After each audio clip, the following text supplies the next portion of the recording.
Okay, Assalamu alaikum to all our viewers. Welcome back to another episode of the Deen Seekers. Today we're going to continue talking about marriage because we were cut short last time.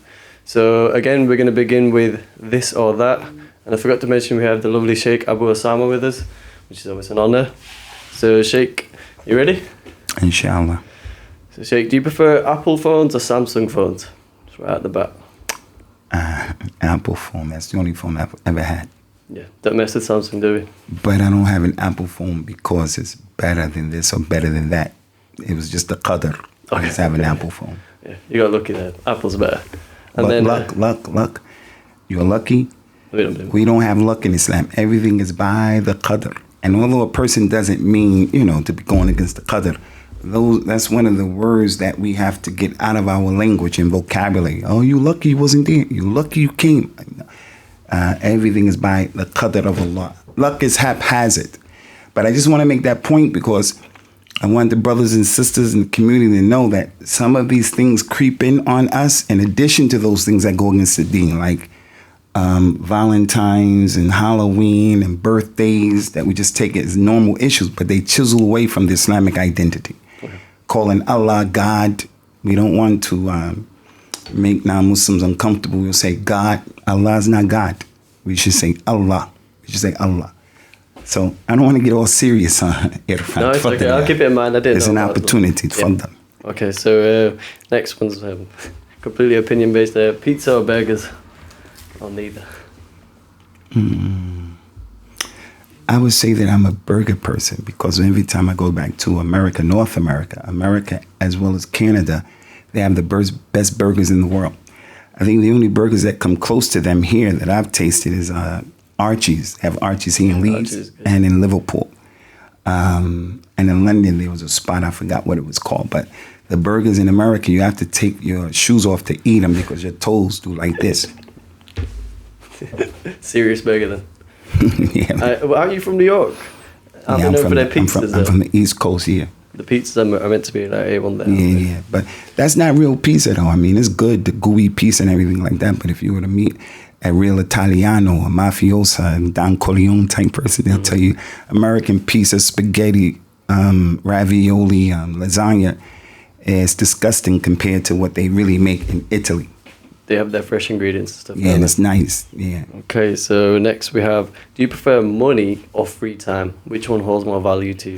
It would depend because if a person has a lot of debt on their neck and they owe people money and they have to give their money back, having a debt is a serious issue. So you want money to be able to take care of that problem.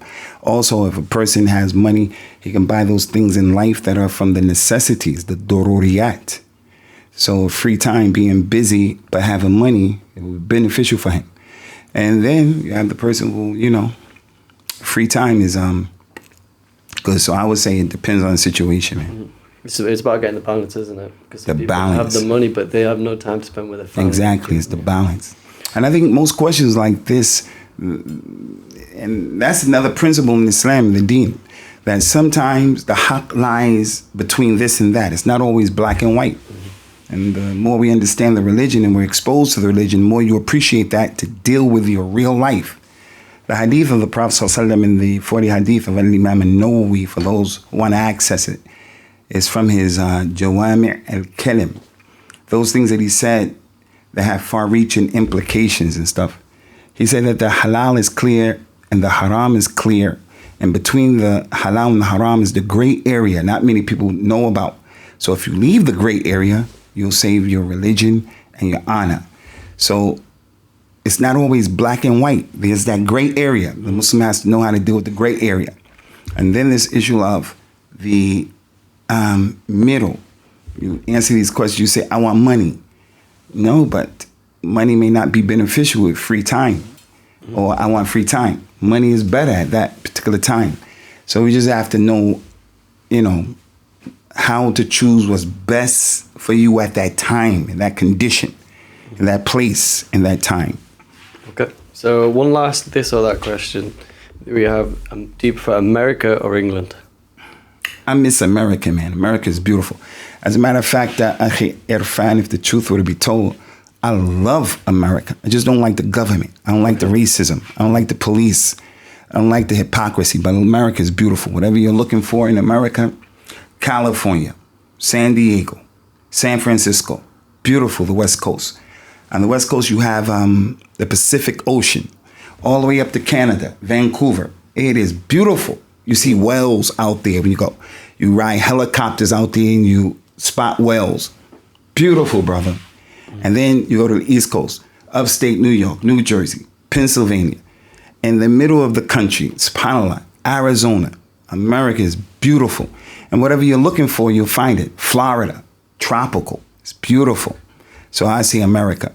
But the UK has its benefits as well. Mm-hmm. It's a bit of both, isn't it?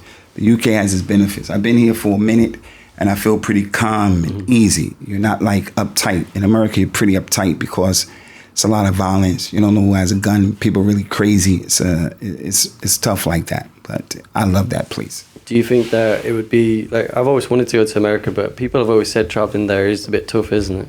As in the airports and whatnot.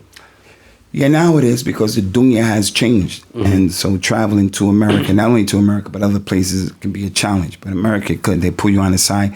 But that's something that I deal with all the time. For the last 10, 15 years, they stop me and they, many times, 2 hours, 3 hours, 8 hours, 12 hours.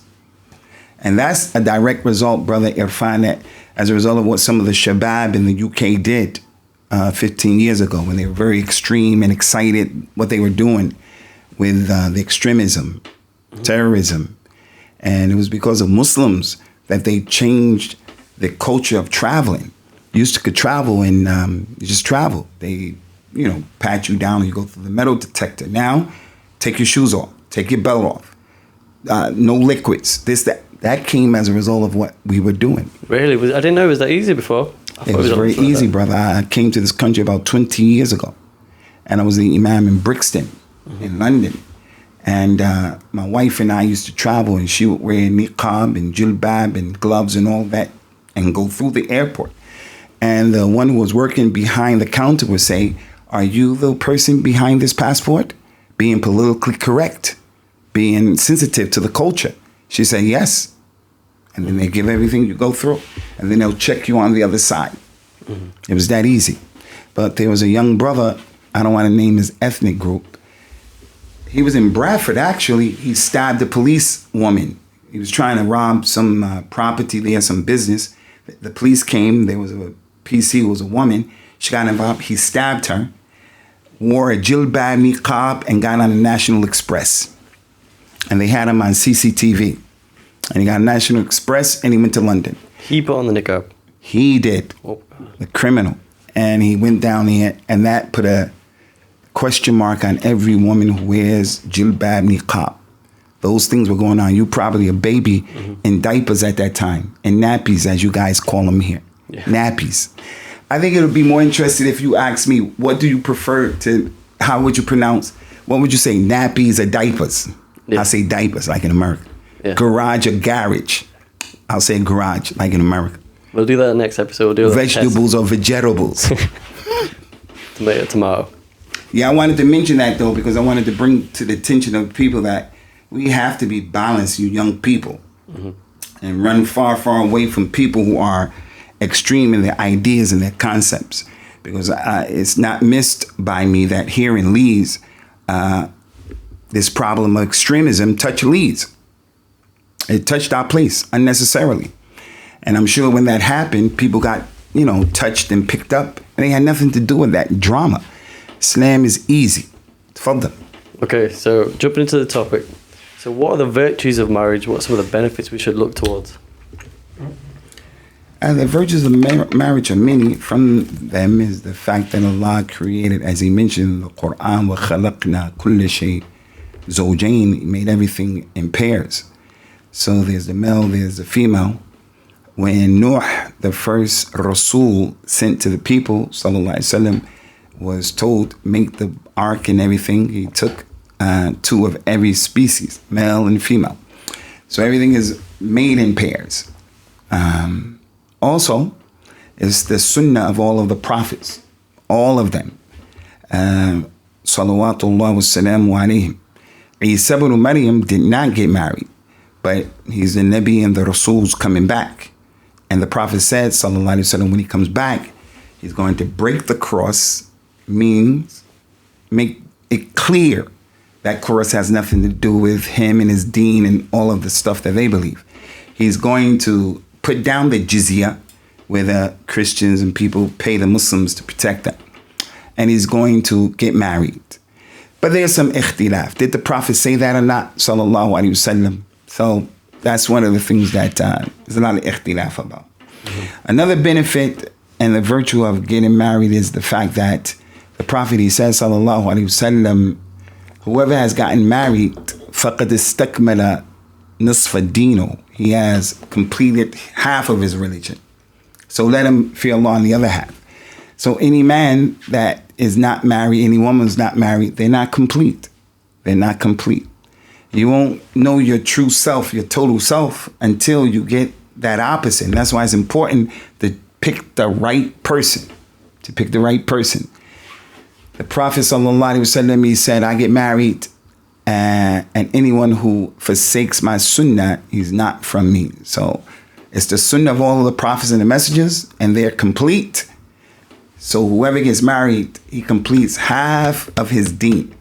It is a fact, Irfan, that some of the great scholars of Islam didn't get married, like Al-Imam An-Nawawi never got married. Al-Imam Ibn Taymiyyah never got married. Al-Imam Al-Suyuti, rahmatullah alayhim, never got married. But we don't want our youngsters, I don't want my sons, I don't want my daughter coming and saying, but those, Prophet Muhammad is our example, sallallahu alaihi wasallam, and those other prophets and messengers. As for those these imams that we mentioned, them not getting married, if you look at each and one of their lives, and other than them, they were making jihad, the jihad of Islam. They were writing, they were in prison, they were doing other things. So getting married for them was a challenge. And that didn't negate that they had right-hand possessions. And tfaddal. Okay. So do you have any advice for a couple that have, possibly have been together for a while? It's just a scenario, and they need some advice on how to work well together based on our Prophet sallallahu alaihi wasallam's relationships, what we could take from them. Well, I think the reality of this situation is, I could sit here and talk theoretically and generically about the Quran said that and the Prophet said that, sallallahu alaihi wasallam, this happened, that happened. But I know the reality of our community is a lot of times we don't really know what Allah said and what the Prophet is saying. I'm not being condescending or putting people down, just want to be real. So by mentioning those things, it may go over people's heads. Mm-hmm. I think what's really important is that people know the basics, like before you get married, not after a young couple is married. Before you get married, you have to pay attention to basic issues like, is there compatibility? Things like that. We have arkan in al-Islam, pillars, like this table has pillars. We have the 5 arkan of Islam, the 6 arkan of al-Iman. So we also have, pillars in the marriage. Compatibility, respect, communication, loyalty, trust. If any of those things are compromised or missing, marriage is jammed up. Mm-hmm. Just like the arkan of Islam. One of them is salat. Prophet Muhammad says, sallallahu alaihi wasallam, anyone who abandons salat is a kafir. Mm-hmm. So look at our community. You know people who don't pray. I know people who don't pray at all. Like that. So if you don't have the salat, your Islam is jammed up. If you don't have communication, trust, the marriage is jammed up. So I think people have to look from, being realistic. Don't look at Bollywood, Hollywood, things like that as the example, because if you're looking for the perfect person, you're going to be disappointed.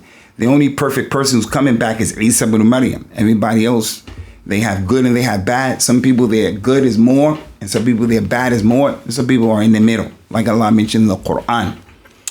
And I think it's also important for a couple that's been married as well to just be brutally honest and truthful with themselves. Because sometimes arranged marriage, it's not working. Mm-hmm. Sometimes it's a love marriage, but it ran its course. Sometimes you're in a marriage and you're just not feeling this person.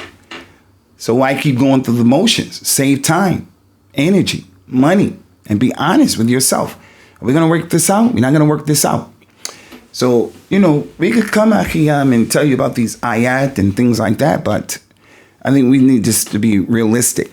Let the culture have a place in the marriage because the culture is part of who we are. Mm-hmm. But don't let the culture dictate and determine how the marriage is going to go. Has to be flexibility. He's the man, but he's not always right. Mm-hmm. She's the woman. Her personality is stronger. She's a problem. You're not always right. In order to be in a successful marriage, you have to give and you have to take. It has to be a two-way street. Hey, Irfan, can I take over here and ask you a question? Yeah. How do you say two-way street in Mirpur language? Two-way street. You're asking the wrong guy. Oh. I thought you were going to say in the UK or was you going to say the exact No, in Mirpur, in your language. Your grandmother, grandfather from Mirpur. How would you say, we can go down this street? It's a two-way street. How would you say that in Mirpur? I'm probably going to get grilled online now. Though something Rasta. I don't know. That's the wrong guy. Tolere means. The reason why I asked that question is because I wanted to see if you knew your language. But you are a classic example of a kid who his culture is back in Kashmir, but you're here. Your language, your nuances, who you are, how you dress, how you look, how you think. So if your people were going to get a lady from Mirpur who has a different reality and force her upon you, or you chose to marry her and you were not feeling her and vice versa, then no matter what I come here to say, in terms of experience and what I think, it's just not going to help. So I just think that we get into these relationships. None of them are perfect. You got to get in it to win it, to be in it. And you got to work hard. You have to work hard. You're a young married man. You have to work hard. Mm-hmm. People sit out there and they think, how the woman, she puts on makeup and all that. That's not her life. Her life is, she doesn't have makeup. You see the reality of her personality and all. And she could be the most beautiful woman in the world with makeup. When she takes it off, she's not beautiful. And with makeup, because of her character, it's not beautiful. Mm-hmm. Then on the other hand, she could have substance in her character. And the guy just gets along with her. It's the soulmate. Soulmate. We have that concept in Islam. It's not a foreign Hollywood, Bollywood concept. Prophet Muhammad said in Sahih Bukhari, sallallahu alayhi wa sallam, al-arwah junudun mujannada. The souls, the arwah, the ruh, they are like conscripted soldiers, trained soldiers. Soldiers that will march in military, and they are perfect in the way they move. They are like trained soldiers. There are some souls, when they meet, they mesh. Mm-hmm. And there are some souls, when they meet, they clash. Like the bones in my fist, they clash. Mm-hmm. No matter what, everything she says, judges them the wrong way. Everything he does, judges her the wrong way. And then there are other people, no matter what she says, is music to his ears. Mm-hmm. I use music figuratively. I'm not telling anybody go listen to Little Baby, anything like that. Mm-hmm. Or some of these, Pakistani singers. So we just have to work hard, man. You make a good choice, a decision, and you work hard in your marriage. Elaborating on that, could we look at some of the hadith or something like that, and how the Prophet's relationship with his wife was, as in like their rights and responsibilities? Because I feel like nowadays people can confuse it for a culture, but does our religion actually touch on it? Say it again?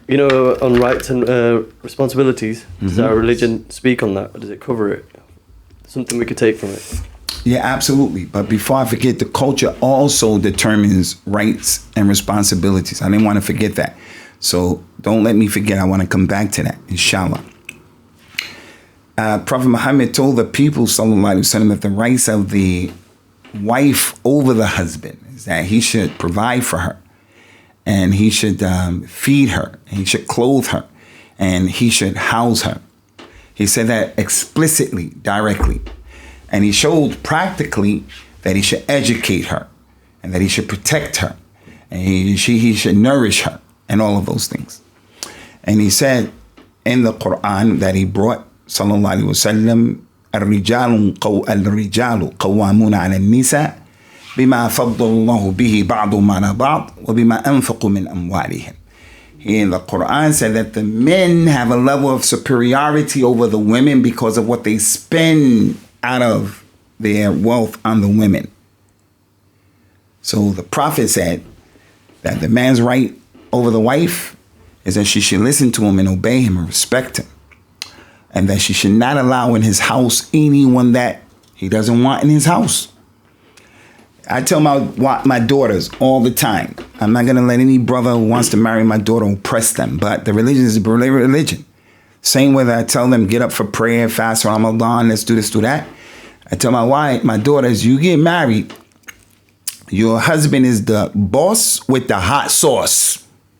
I like that. Just like that, brother. I don't play around with that. Because the boss means what, though? What's the language of the boss? What he got muscles and be beating my daughter up? No. If he's doing what that ayat is saying, he's providing, he's nurturing, cooperating, respecting, he's doing protection and all of those things. He's doing his job. Then he gets the last word. I say it to everybody right now, myself included. Our parents are the bosses with the hot sauces. So your mother, your father, they're the general. I'm married, you're married. If my mother told me, Abu, I want you to let me stay in this wife's house and not that. I said, okay, ma, you the boss this with the hot sauce this. Because she's the general. But as it relates to the husband and the daughter, the husband and the wife, I tell my daughter, you have to listen to your husband. But my daughter has a strong personality. When the brother wanted to marry my daughter, I said, listen, man, you may not be a good guy for my daughter because your sword is not sharp enough. My daughter has a strong personality. She's independent in her thinking. She's not thinking inside the box. And you're coming to the, table with a butter knife. You know a butter knife? Yeah. You know the butter knife. My daughter, you need a sword. Not to chop her and kill her, but to deal with her personality. So all of these nuances and differences, we have to know how to deal with them, man. The girl is stronger than the boy in his personality, but she's respectful. She'll respect the guy if he's doing his job. But sometimes she's not respectful. She's a monster. And the boy is a monster. And sometimes his personality is stronger. So all of those things, they fit into the equation, man. It's a complicated, complex situation. And a podcast, a book, or cassette, or a CD, or talk you listen to, it's not going to solve all your problems. You have to get your feet in the mud and make it happen, but be realistic. Know who you are, know who these people are, and don't listen to this music and look at these movies, popular culture. Look towards that to make you happy. A'udhu billah, you're in trouble. Understood. Before we move on to the next... Hold on, before we move on, let me pull rank right here, because with you and me, I'm the older person. Okay.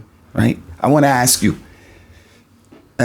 is it easy for you, Irfan, because you're a young married brother, your people from Kashmir, you grew up here, is it easy for you to be on, and don't edit this, man, is it easy for you to say here, like in public, I love my wife? Like me, Abu Usamah, I love my wives to death. I mean, it's not... Hold on. I'm just saying. My wives, with what they do for me and what they bring to the table, I love them to death. Figuratively speaking, I love them. Even the ground that they walk upon, I don't say I worship that. I ain't gonna kiss it neither and put my hair, I ain't doing that. I don't put my face in turab. But I respect where they walked. Understood. No, but I have no shame in saying it. I love my wife, but I would say with the cultural stuff, I won't outright say it all the time. I don't know. Nah, man, you gotta say it, man. I tell you and these other brothers, man, you can't be corny. That's one of the good things about Western culture, I think, and this liberal society that we have and what we've been exposed to. You have to keep that conservative thing of the culture. That's important. It's respect, man. But that romantic, the real side. Prophet Muhammad ﷺ took a bowl. He drank from it. And he gave it to Aisha. And she took it and put her lips where his lips were. And she drank it. Understood. It shows that romantic side of it, doesn't it? I love that they had for each other. Did you hear what I just said? Yeah, because she drank it exactly where he drank it from. That's romance from the Prophet of Islam. On the day of the Eid, the Nabi Sallallahu was letting the people watch those people dance with the spears and stuff in the masjid. Aisha put her chin on his shoulder, and she was just watching. He said, "You have enough?" She said, "No." "You have enough?" "No." "You have enough?" "No." And they said, "I had enough," and she left. Mm-hmm. He said, "I did that so that the Yahud would know in our religion is celebration. We're not hardcore, ISIS, crazy people, mad all the time, big brows like this, want to kill everybody. We're not like that. We have celebration in our religion." Aisha said, when he first asked me, did I have enough? She said, "I had enough, but I wanted to stay there so that the other wives can see my position with him." Mm-hmm. Mm-hmm. I get it. So you see, she's a woman of Jannah, but human, brother. Yeah. This is real out in the field, Irfan. So I want you young people out there to really get somebody who you can really relate to. Some of you are blessed, and that your mothers, your fathers, or both of them, they know what time it is. And don't look at your hand, see the time with a clock. They know what's going on. Mm-hmm. They know what time it is. If you have a parent like that, you should talk to them about your issues, straight up. Okay, Sheikh, you were talking about gentleness and stuff within like a relationship between a husband and a wife. Could you tell us a bit about Prophet Muhammad Sallallahu Alaihi Wasallam when he had his first revelation, and about Zambiluni and Daftiruni, when he had his first revelation and how his wife cared for him in that sense?